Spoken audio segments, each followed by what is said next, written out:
and welcome to the Content Bite, a podcast for freelancers who use their words to make money. I'm Rachel Smith, a freelance journalist, copywriter, and content producer. I'm also the founder of Rachel's List, a jobs board and community for Australian writers and other creatives. And I'm Lynn Testoni. I'm a journalist and a content writer as well. Rachel and I are your weekly co-hosts, and every week we're bringing you all kinds of tips, tricks, and some fabulous guests to help you make the most of your freelance business. This podcast is sponsored by our good friends at Rounded, easy accounting and invoicing software made just for Australian freelancers and sole traders. It's everything you need to make freelancing easier. Find out more at rounded.com.au. Also, if you're a gold member of Rachel's List, Rounded is giving you 20% off an annual subscription plan. Upgrade to gold membership for all the details. Hi, Rach. Another week, another podcast episode. We're on a roll with some great guests, aren't we? We've had some amazing guests lately. I'm very excited about our new guest, actually, because as we were talking about off air just now, it's a type of writing that I have tried and figured out that I don't want to do. So I'm really glad that there are people like her in the world who can do it for me. Exactly. I totally agree, because our guest this week has an unusual, but it's a really helpful niche, and it's all about grant writing. Mm-hmm. And it is something I've always wondered about and been interested in. So it's such a good topic. Yeah. Shall we get her into the hot seat and I'll introduce her? I think so. Let's do the bio. Okay, this week we've got Martina Donkers on. Martina has been helping people write better grant applications for over 10 years. Whoa. Mm-hmm. Since helping her first client, which was her mum, so she didn't even pay. Martina has built a successful freelance career as a grant writer, winning over $30 million for her clients in fields such as health, social services, and entrepreneurship. She also coaches freelance grant writers, teaches grant writing, and is also an evaluator and consultant. She's a full-time digital nomad. We're going to ask her about that. And she's currently on a road trip across Australia and typically works from hammocks in national parks. Welcome, Martina. No one can see this because you guys are obviously listening to us, but we're all on Zoom together, and Martina is in a park. She's not in a hammock. I am in a hammock. You are in a hammock. Yeah. Awesome. I've got to take a screenshot because this is hilarious. This is my business hammock. My accountant wouldn't let me claim it as a business expense, but this is my business hammock. Yeah. Oh my God, it's so great to have you on. And like I was saying before, it's so great to meet you because now I know a grant writer that I can, ring up when the clients go, can you just do that grant application for us? And I say, no. But I know someone. Tell us about your background and how you ended up in grant writing. Yeah, for sure. So I actually come from a public service background. So I don't know, was finishing uni and someone told me do a grad program. I was like, oh, okay. So I applied for a grad program and I got in. And one of the things that you do in a graduate program in the public service is you do like rotations around different parts of the department. And one of the rotations I ended up in was a grants management team. And so this team was like designing the grant program. They were accepting applications, assessing and choosing which applications were going to be successful, which ones are going to get funded, doing contract negotiations, making the payments, and then actually managing the implementation of those grants so that they actually did the thing that the government wanted that money to do, which is really important with grant writing. Yeah, very. I actually really loved that team. It was a great team. It was really interesting work. It was a really interesting way of making stuff happen. So rather than just, policy or whatever, we say this is what we want to do. This is actually government saying, we don't just want a policy, we want to actually put some money to it. And we want to support people who are experts out in the community. So not government, non-government organizations, whether that's small businesses or whether that's charities, nonprofits or whoever, who are actually really good at doing this stuff. Let's hand them the money and they can do it. So it's a nifty way of like actually getting an outcome. So after the grad program, I went back and I worked in that team then as like a full-time job. Meanwhile, my mum was running this disability nonprofit. So community services, like just whole of life disability support thing. And so she was having to do a lot of grant applications, particularly like NDIS transition stuff.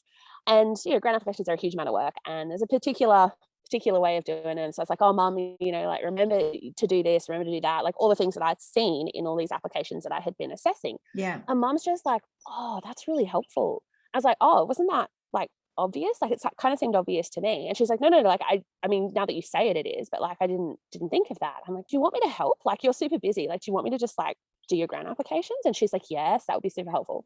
So then a couple of years later, I'd been traveling and I'd come across people who just like didn't stop traveling. It's not, they went on holiday, they didn't like have a job to go back to. They actually just had a laptop with them and they just worked on the road. And I was kind of like, oh, I want to do that. This is the digital nomad concept. I was like, okay, well, what could I do that is going to earn me some money that I can just do from a laptop while I'm traveling? And so, trying to find like different things. And I started thinking, I was like, well, hang on, this thing I'm doing for mum, like I'm writing grant applications. I wonder if like other people would want me to do that. Like maybe they might even pay me to do that. And you're like trying to find that sweet spot of like something that I'm good at, something that I like doing, something there's a market for. And yeah, fell into grant writing that way. So it's worked out really well for me. Fantastic. How amazing. Look, I want to just ask you, because I've done one grant for a client and I think we were saying off air that it was so stressful. It was one of the most stressful projects that I've worked on. But talk us through, just briefly, what's involved in a grant application? What are the stages of it? What do you need to collate to begin it? All of that sort of stuff. Yeah, just so we get a sense of what kind of project it is for a writer. There's a couple of different types of grants. So I'll just sort of cover off what those types are. And then, like what do you actually do to do a grant application? Yep. So broadly, there's competitive grant applications and non-competitive ones. And it's competitive that you need a grant writer for. Non-competitive applications are just kind of like where you have to meet a certain threshold, meet a criteria and like tick some boxes and then you can get the funding. So that might be something like a disaster recovery grant where if you just, yes, I was in the postcode where the disaster happened, then you can get a grant from government. Or it might be something like a research and development tax incentive that your accountant might sort out for you or something like that. So they're easier to get. They're easier to get. As long as you meet the criteria, then the money's available for you. It's a bit more box ticking. Yeah, right. Exactly. Competitive grant applications, on the other hand, is where they go into it knowing that they don't have enough money to feed everyone who wants to do the thing. It's actually more like a procurement process. So they say, okay, we've got $2 million available. We want to fund 20 different projects for $100,000 each, and we want to achieve these goals. Everyone who thinks they can achieve those goals, send us your proposals. What could you do with $100,000 over a year or over 2 years? Tell us what you're going to do that's going to achieve our goals. And then they look at those applications, they pick the ones that are most going to achieve their goals, that are the things that are actually going to do the thing that they want to do with that money. And then those are the ones that win the grants. So that's the competitive grant applications. Within that, there's, I sort of think of it, there's broadly 4 different types. There's social services grants, which is doing things like the disability work that I was doing and that sort of thing. There's business grants, which are designed typically for for-profit businesses, and they're designed to boost the economy and to sort of increase diversity of businesses and strength of businesses and whatever. The scientific grants, which kind of self-explanatory, do scientific research with, and arts grants, so do artistic practice with. And so my sort of sweet spot with this is kind of the social services grants. I do a bit of the business grants as well, and I sort of do the bigger ones, like with sort of medium-sized nonprofits. So looking at a couple $100,000 to run a social services program. So what you actually do, what does a grant application actually look like? Like, what do you actually do with it? So the first thing you need is the opportunity. You find out that the money is available. Yeah. That is sometimes a bit painful because like often you don't find out about it until like the day it becomes available, because like there's got to be a press conference and announcement and 24-hour news cycle and all that sort of stuff. But you find out the money's available. Some of these grants are annual. So, every February the government asks for this, and some of them are just like a political incentive or a new program. So you've got to keep your ears open for both, do you? Yeah, the annual ones are less common these days. Definitely for things like scientific research, there's an annual cycle. But for the economy-based ones, for businesses and for the social services type ones, they do tend to be more ad hoc these days. There is some consistency, but ad hoc ones are way more common now. Oh, good to know. So once you have your opportunity, then you have to check you're eligible. Always got to do an eligibility check. Eligibility is different for every single grant application. Sounds like it's a good opportunity, but just check it. Just make sure that this actually is something that you're eligible for, and check what you actually have to do to deliver on this grant. Make sure that it is something that you want to do, that you've got a good idea for what you could do with this money. Grants are nearly always project-based. There are non-project based grants that like cover your core costs, but those are really unusual these days. So it's pretty much, we're just looking at project based grants. So you need to then design your project that's going to achieve the outcomes that whoever's providing the money has said that they want to achieve. So typically government. There's some other grant providers, philanthropists and corporates and different ones, but mostly we're talking government. And so you just like then design the thing that you want to do with the money. You look at your grant application form, and the application form is always different. There's never any consistency. It's always a different application form. And then you look at what they're asking for, like what supporting documents they're asking for. They're probably asking for a budget, maybe a project plan. They might ask to see your annual report. They might want audited financial statements. There's a bunch of things that they might want. So you put together your list of everything that you need to provide, and you look at what the most important part is, the selection criteria, because the selection criteria is the thing that's actually going to be scored to choose who's going to get the grants. You look at those, you figure out what they actually want to know, you write up a plan for how you're going to address those selection criteria. Then you write your grant application. So it's like all this heaps amount of planning and stuff that goes on first, but then you actually write your grant application, then you check it, and then you submit it by the deadline, and then you wait 6 weeks, and hopefully they tell you that you got some money. Wow. And is that writing part of it? Is that always a particular tone that you should take, or, is there a way to write grants? You shouldn't be all, kind of colloquial. You should be very straighty 180. Does that make sense? Yeah, totally. No, so like this is the thing with grant writing that's quite interesting. It's like I often say to people, like, you don't actually have to be a really good writer to be a good grant writer, because the thing about grants is that they're actually not a public facing document. And this is a mistake that I do see people making with grants, is they write them like they're a marketing document, or like there's something that's going out to the general public. They're quite concerned about things like you would do in ordinary copywriting, like, getting the call to action right and that sort of thing, which means then that they don't properly address the selection criteria. And if you don't properly address the selection criteria, you can't score well at assessment. If you don't score well, then you can't get the funding. They literally are like an exam or something, like an essay you would have done at uni. How it pretty much works is that, you get 100 grant applications, you have money to fund 20 of them, and so you fund the 20 that get the highest score. That's sort of how it works. And then are you sort of on notice to do what you said you were going to do in your grant, and do they follow up with you and all of that sort of stuff? Yeah, right. They 100% follow up with you. Yeah, you have, like, winning the grant is sort of the first step, and then there's a whole process of actually delivering on the thing that you said you'd do with the grant. Proving you deliver. And proving you delivered it. There's an acquittal process. You have to actually demonstrate that you did the things that you said you were going to do, and that you spent the money on the things that you said you were going to spend it on. That's really important. Wow, that's interesting. So, most of our listeners are freelancers or running small businesses. And I know that you do coaching as well. So do you help those types of businesses find the grants and write, a successful grant that's going to get the funding? So one thing that I don't usually do is like help people find grant opportunities, because it's like my least favorite part of the grant. Yeah, it's a big job. Like there's grants available everywhere. And the way to find them is just kind of to have your ear to the ground, like to be paying attention to what's going on in your industry and your sector. Because I do work across industries and sectors, like I just can't have that knowledge for like every single industry and sector. But is there like, one website or one place where you could go to look up like a list of grants? Is there anything like that?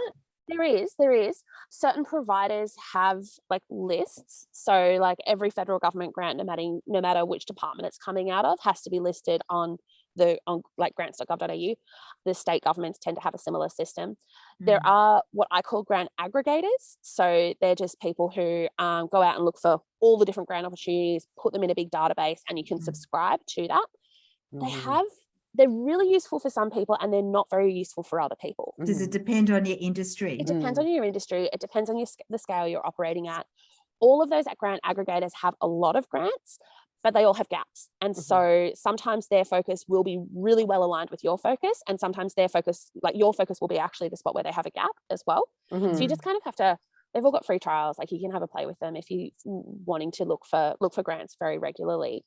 A better way to find them is really just like paying attention to industry. Like people who will put out grants, they'll like contact various newsletters and things like that in your sector and be like, hey, grants are available, you should get people to apply.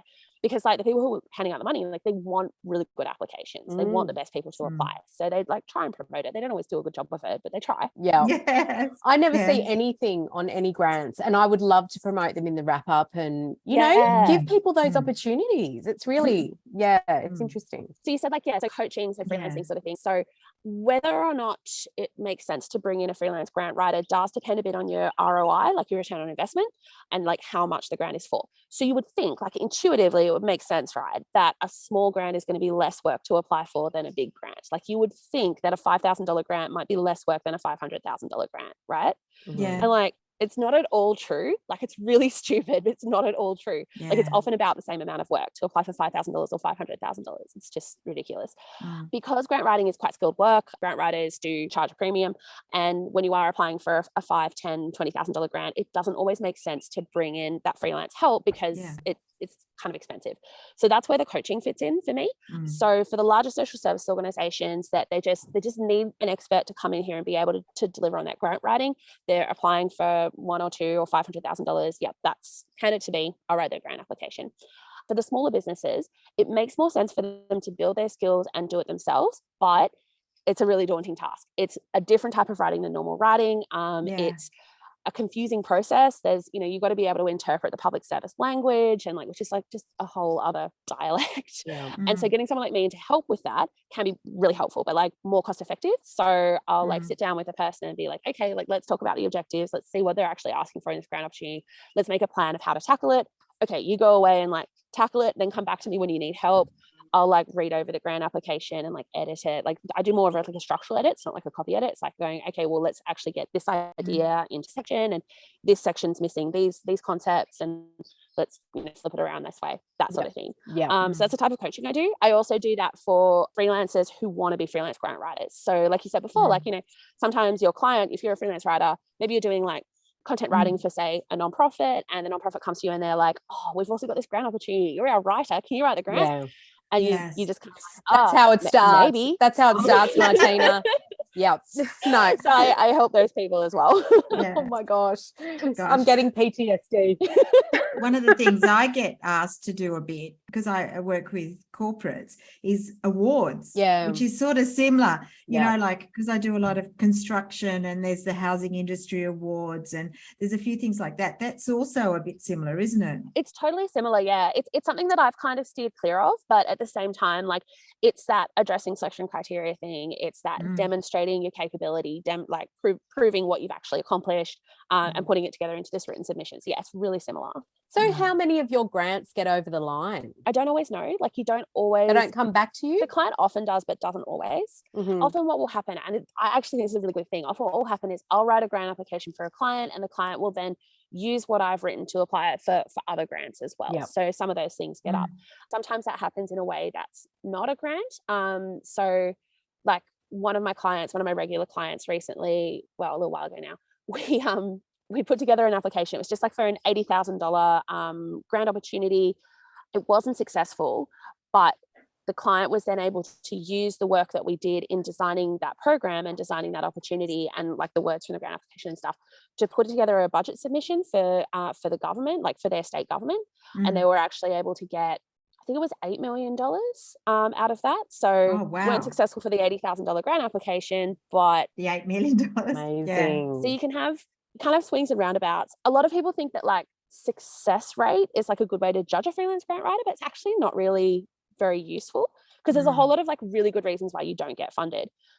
It's like a job application. We all know that sometimes you can be the perfect candidate for a job. You have all the skills, you put up your application, you do a really great job at the interview, and look, just on the day you were second best. There was someone who was better than you, and you can't control that. Someone's got 10 years more experience than you do. That's just how it goes. Doesn't mean you didn't do a fantastic job.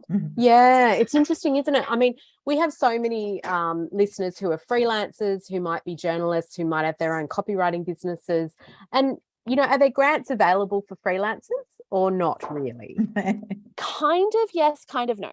Okay. Mostly no, but kind of yes. There's some small business ones. Is that probably the way you go? Ones, yeah.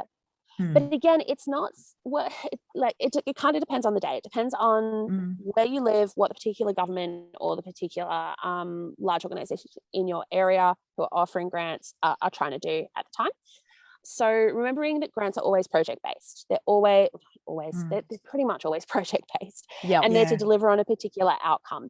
So some people get into grants thinking that they're like a prize or like a reward, and remember what we said about non-competitive grant applications, you just have to put your hand up and say, hey, I'm doing the thing, give me the money. And that's not how it works. It's competitive, but it's competitive around who can achieve the outcome that they're trying to achieve. So you might have something like small business grants available. It's not just that if you're a small business, you can access these grants. It's that if you're a small business who wants to do the thing that the government's wanting to do, then you can propose a particular project. And so, for example, I know at the moment that there is a small grants program out of Queensland government, which is quite a nifty one. People should have a look at it. That's got some different requirements for different streams, like different size of small business. Freelancers, sole traders definitely eligible, not always, but in this particular one, they are eligible. But it's about contributing to economic growth, and it's about contributing to the viability and sustainability of small businesses.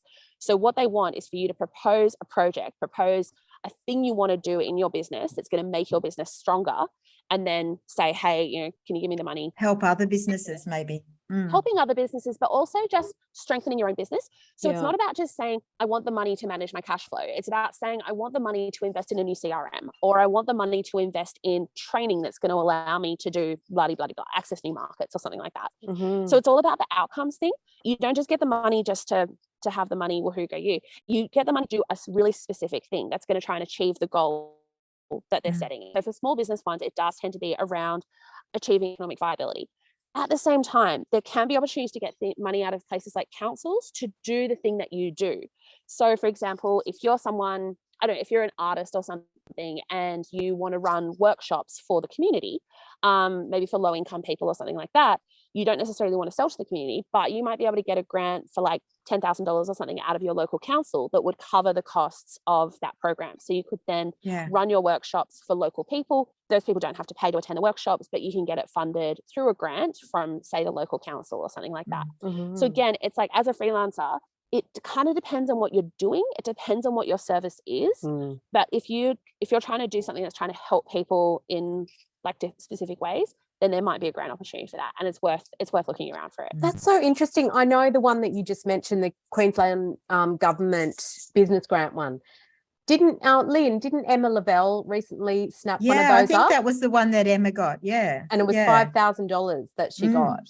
And she did a grant application for that. So if you were going for something like that, could you be a sole trader, or would you need to be like have a business, you know, proprietary limited, that kind of thing? The answer is always check the eligibility criteria. The eligibility criteria is always listed, and every single grant opportunity has different eligibility criteria. Sometimes you just need an ABN. Sometimes even individuals are allowed to apply. Auspicing is also a thing. So you can have like an organization that will sponsor you and they'll apply for the grant application, but actually go to you because you don't necessarily meet the criteria. That's really common for like community groups, like unincorporated community groups. So always just check the criteria. Criteria often include, like, for example, the set of grants out of the Queensland government. So some of them are only eligible to businesses that are above a certain threshold of revenue, and some of them are only available to businesses that are below a certain threshold of revenue, because it depends on like who they want to support on the day. So the eligibility criteria are always different. Always check it, and then check it again, because like you just want to be really sure that you're eligible. When I used to assess grants for government, like seriously, like 30% of what we would get would just be ineligible, and it's like, oh, you've put in all this work and you're not actually eligible. Like it sucks.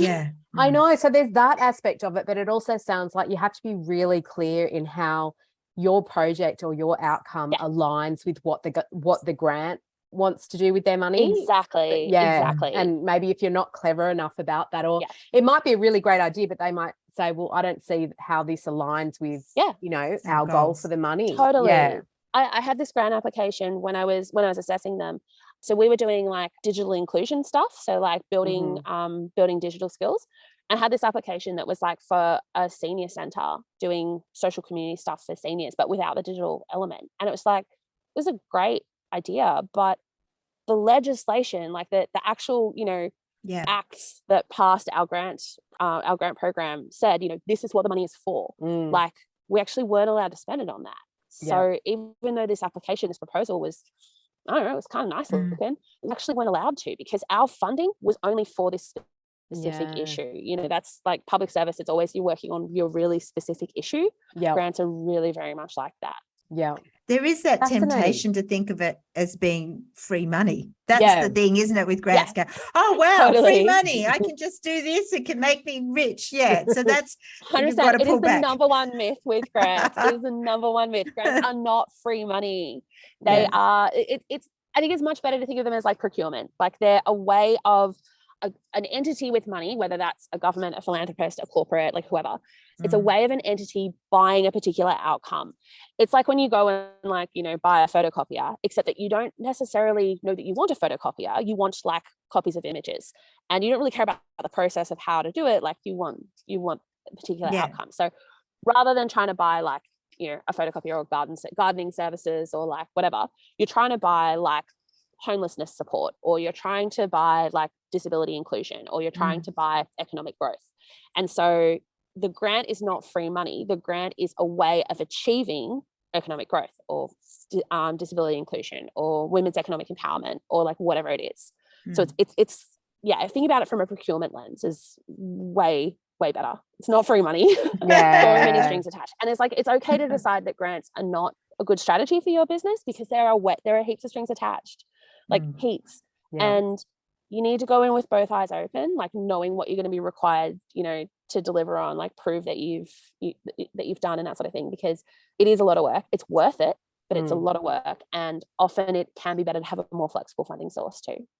You must have very watertight contracts for your grant work so that people don't come to you and say, can you do this grant for us, thinking they're going to automatically get the money. Do you know what I mean? Oh, I'm so clear with people. Like, I do not guarantee success. Yeah. It's like the first thing I say to people is like, I cannot guarantee success. And like, these are all the reasons why we can do a really great application and you might not be successful. The main one is just what I said before, you know, like if someone else is better on the day, like you can have, you know, all the capability in the world.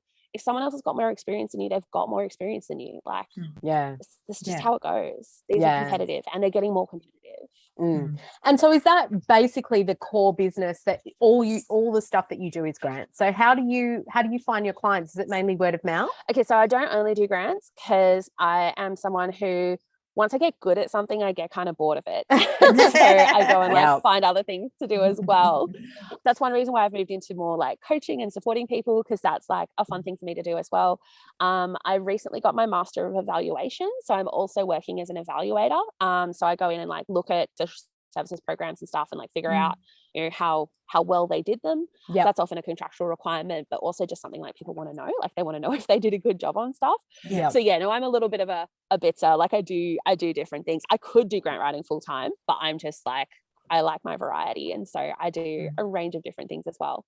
But how do I get my clients? Pretty much word of mouth now. I kind of like honestly don't even fully know how I get my clients. People just email me and they're like, hey, can you do this work? I'm like, oh yeah, let me check my schedule, because I do get booked out pretty quick. And so I'm also, I mean, that's another reason why I want to like see more freelance grant writers, because there's way more work than I can do.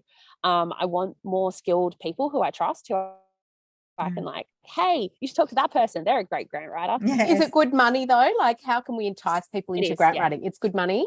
So is it like an hourly rate or a project fee, or how do you cost it? Yeah, you can basically do it like structure it how you want. Like you can do it hourly, you can do a day rate, you can do a project fee. I do a mix depending on the type of client and the type of project.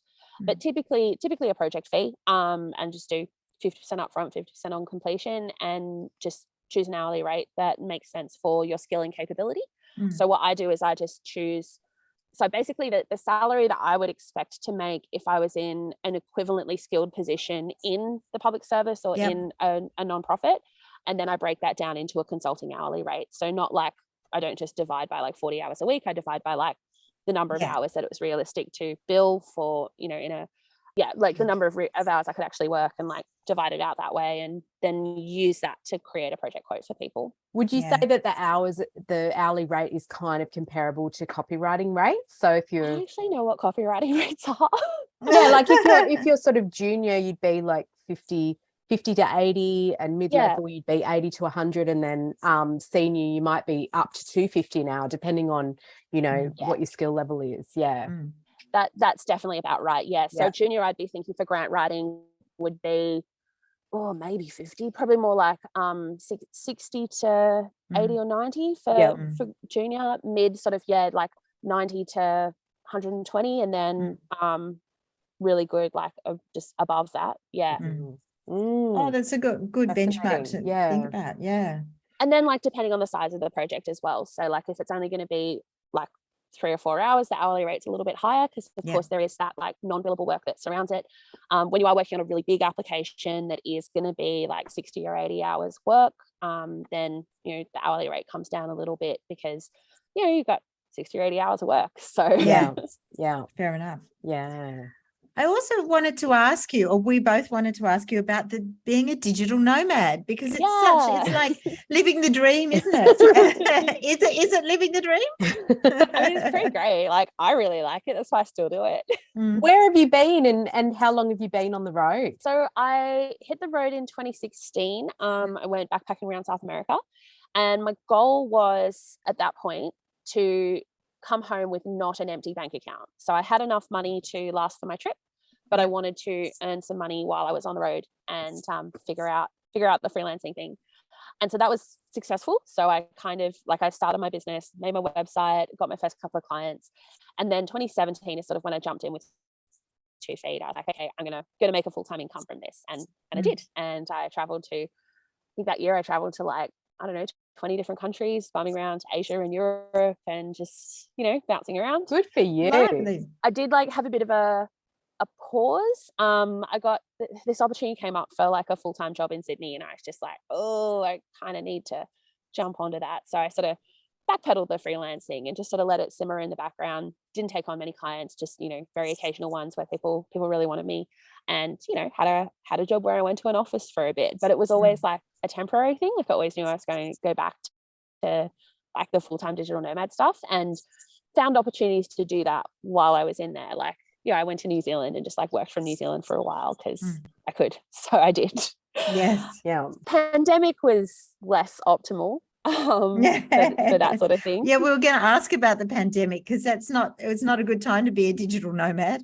Not really, no. I know people who have been full-time digital nomads for 15 years who then found themselves this particular couple I know, they hadn't lived anywhere longer than 6 weeks for 15 years. Wow. Now they own a house. It's weird. They actually own a house now. So, good for them. It's been a massive transition.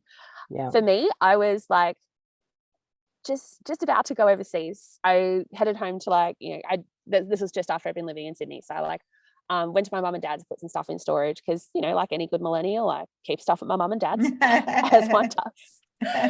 That was the weekend that everything shut down, that the borders closed, and that they said, oh, no one's going anywhere. And I remember just saying to my mum and dad, I was like, I think I'm staying. And they were like, yep, I think you are. Yeah. So that was a weird experience. I hadn't lived at home for, more than a couple of weeks at a time since I was 19. And then, in my mid-30s, going back to living with my parents was an experience. Yes. So I was like, okay, I got to figure out this Australia travel thing. Normally when I'm traveling around Europe and stuff, I go to hostels. There's a lot of co-working spaces that are designed for digital nomads. So they'll incorporate like a hotel co-working space sort of thing. Yep. Yeah. Pretty awesome. But we don't really have those in Australia. And, motels out in, regional areas, $140 a night. Can't really afford $140 a night. So I figured out how to do camping. I'm not really a camper, but I figured it out. And now I just kind of do road trips around Australia. So I'm in Western Australia at the moment, which has been really cool. I've been up swimming with whale sharks at the Ningaloo Reef, which has been awesome. And now I'm heading back across to Nullarbor. I got to go to a conference at the end of the month. So heading back again. How amazing. And I know that I know your name so well. We were talking offline about the freelance jungle, and that's really how I love the know. freelance jungle. Yeah. Anyone who doesn't know the freelance jungle and who is an Australian freelancer should get in there, because it is just the most supportive, beautiful space. I love it. Absolutely. And I'm guessing that you're online so much in there. Would you say that your support network is mostly online because of how you're living? Yeah, it has to be, definitely. I guess. Yeah. There's a lot of digital nomad meetup events and stuff like that, outside of Australia. There's not so much in Australia. So definitely the past few years, that support network really has been online. And a lot of those international meetup events are continuing to happen online. They're not always at the right time for Australian time zones, which is a bit of a bummer. I was going to say the time zone would be a killer. The time zone's tricky, definitely. But yeah, no, I really value being able to stay connected with people online. I meet people in person as well. Sometimes I get the opportunity to turn online friends into real friends. So like the last couple of days I've been in Perth, and I actually stayed with someone who I met in the freelance jungle. So we've like gone from being internet friends to being real friends, which is just really lovely. That is awesome. Well, look, you know, you're obviously the best person to ask because you're so, you know, digital, about the tools that you use. I mean, what are the ones that you love and would recommend and that you'd be lost without, especially for people who might be on the road? I'm actually super low tech. Like people are really surprised by this. Like I still use the same MacBook that I bought in 2016. Like I need to update it, but because my setup is like really my work, all I need to do it is a word processor, an internet connection, and my brain. Like that's really all I need. So fundamental things for me is like obviously a laptop, but like any old laptop will do basically. Phone. I have a dual SIM phone, and that is the one thing that I would actually super recommend is SIM phone. If you're going to do digital nomad. When I was traveling internationally, being able to keep my Australian SIM card so that I could do things like get text messages for 2-factor authentication, that was the best. And then just pop a local SIM card in order to access like local rates for data and stuff. When I'm in Australia, what that means is I can access both the Telstra and Optus networks, which like if you're in the city, like who cares, you know, they're the same thing. But out in the bush, there's actually a lot of areas where you get one or the other, but not both. And like you'd think it'd be Telstra, but like actually there's an increasing number of areas where you only get Optus. So just being able to have both SIM cards and being able to pick which one gets the stronger signal on the day, really useful. Great How advice. interesting. I didn't even know you could do that. No, I have heard about that, but I think that would be brilliant for overseas as well. So you've got your overseas SIM and then you've got your local SIM, so you can pick up your Aussie text messages and your, I don't know quite how it works. 100%. It's so good. The other thing I would say for grant writing is if you're going to do grant writing, get a proper word processor. Like just pay the money and get like Microsoft Word. There's a couple of reasons. One is that if you're dealing with enterprise clients like charities and stuff like that, that's what they're using, and they're like generally not very comfortable using new systems, like trying to get them onto something else. It's just going to be headachy. Like just use their system. But the other thing is word counts. Word counts for grant writing are insanely strict. Like if it's 300 words, you cannot submit 301 words. Like because it's an online form usually, you can't paste 301 words into the 300 word like form. Google Docs doesn't do word counts with track changes. So like if you write a paragraph and then you do track changes on it and then you check the word count, it counts like every single word. It counts the deleted words. Whereas Microsoft Office, it counts like it shows the word count as what the word count would be if you accepted all the changes. And that for grant writing is just like it's worth paying the money for, like just that one feature. That's one thing you really need for grant writing is an accurate word counter. You can of course just use websites, like you can just type into Google word counter and it'll give you something where it will count the words for you, but just being able to do it in a word processor is worthwhile. Yeah, for sure. Fantastic. And Zoom, get a Zoom subscription, you know, just actually use Zoom. Everyone uses Zoom now, and particularly for staying in touch with friends, being on the road, it's just worth having the premium Zoom subscription, not getting cut off at the 40-minute mark or whatever. It's just worth it. Yeah. Wow, so much to think about, Martina. I learned heaps. It's really So did inspiring. Yeah. Thank you so much for sharing all your experiences. No worries at all. Yeah, I'm sure people will find it helpful. Tell us about where people can find you and your work. So you probably find me floating around the freelance jungle because I definitely hang out on Facebook a little bit too much. I'm also on LinkedIn, but the main place you can find me is just martinadonkers.com. So it's just my first name and last name.com. It's my website. And that's got various things for contacting me. One of the things that I'm working on at the moment is I am working on some self-paced grant writing courses so that people who want to get better at their grant writing, want to understand, you know, the ins and outs of it and figure out what to do, can actually just do that in a self-paced way. I've been trying to do this for years, but like I'm actually trying to do it at the moment. Like I'm properly trying to do it. So I haven't got the courses up yet, but there is a wait list that's on my website. So if anyone was interested in that, wanted to know more about that when it gets announced, they can pop their email address in and I'll let them know. Fantastic. Oh, thank you so much, Martina, for being our guest this week. And everybody who is interested in finding out more about grant writing or Martina can go to martinadonkers.com. Thank you for listening. And thanks again to our sponsors, rounded.com.au, which is easy accounting and invoicing software made just for Australian freelancers and sole traders. Wow. And we will, don't forget that we've got all the show notes in your podcast app. And so head there to find out about how to connect with Martina and have her website details there as well. Thanks again, Martina. We'll let you get back to your hammock. Sounds good. Thank you both. See you later. Bye. Bye.